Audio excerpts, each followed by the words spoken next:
এই বয়াতি, হস্তনী, পদ্মনী, শঙ্খনী, চিন্তামণি, আর একটা হলো কালনাগিনী। আবার কইতাম নি, হস্তনী, পদ্মনী, শঙ্খনী, চিন্তামণি, হলো কালনাগিনী। এখন আপনি কোন জাতের নারী? আমি হইলাম চিন্তামণি নারী। কারণ আপনাকে মতো পুরুষদের সাথে গান গাইতে গেলে চিন্তা করতে করতে মাথা নষ্ট হয়ে যায়। এখন যদি আমি শঙ্খনী হই, শঙ্খনীর একটা নাম হইল সাপের রূপ ধরা।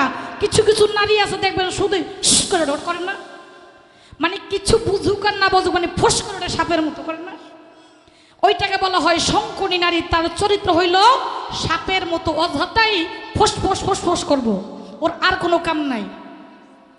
আরেকটা হলো হস্তনী। হস্তনী নারীদের পাও হইল মোটা, পায়ের গোড়া। কি হইল আন্দাজি? হই এই হস্তনী নারী যারা, এই হস্তনী নারীরা হইল চুপচাপ থাকে, মানে সময় খুঁজে, সুযোগ খুঁজে। যখনই সুযোগ পাবে তখনই আপনার গলা টিপে ধরবে, এটাকে বলা হয় হস্তনী নারী। আরেকটা নারী আছে, নারীর নাম হলো পদ্মনী। ওই পদ্মনী নারীর গায়ের কালারটা হলো একটু হালকা, দেখবেন হলুদ হলুদ কালচে। এই পদ্মনী নারী যদি একটা রিসকলার ঘরেও যায়, সেই রিসকলার ঘরটা জান্নাতের মতো হয়ে যায়। যারা বিয়ত চেহারা কাল থেকে বিশ্রাম শুরু করেন না। অর্থাৎ এই পদ্মনী নারীগুলি দেখবেন এই যে হলুদ হলুদ একটা ভাব আসে তাকে দেখলে। যদি গরিবের মেয়েও হয়, এই মেয়েটা যার ঘরে যাবে ওই ঘরটা আলোকিত করে রাখবে মৃত্যুর আগ পর্যন্ত। আরেকটা হলো চিন্তামণি।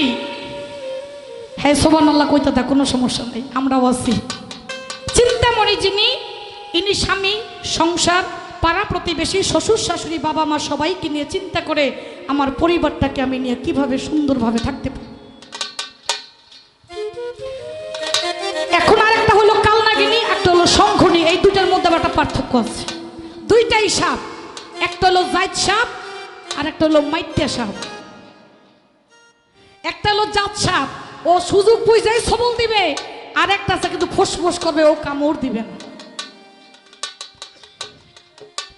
এই তো ছিল তাহার প্রশ্ন, ইহার বেশি না।